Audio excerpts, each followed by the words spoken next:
ốc trai ông ốc trai cồn trai liên cồn trai tụ này buồn chón ăn còn ông ăn buồn chón này xe ông xe và nó ốc thì bị nè buồn chón bạn phải làm mùi cái lầu đây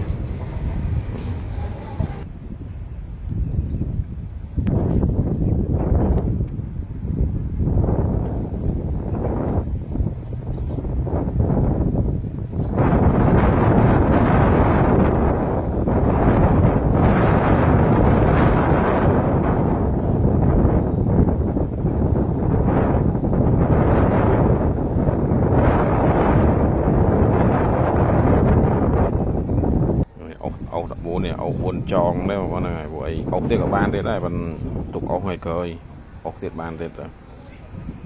sầu ta côn cặp ly nhé côn như côn được tuồng sầu lon chú nó phải hâu này ốc nó phải hâu spin phải hâu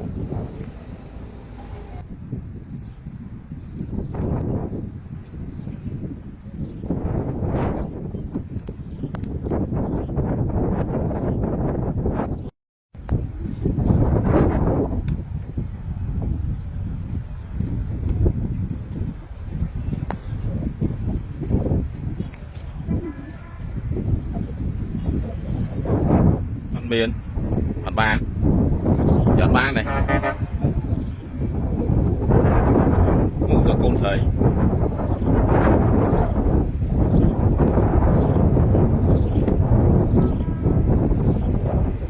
con đây làm giá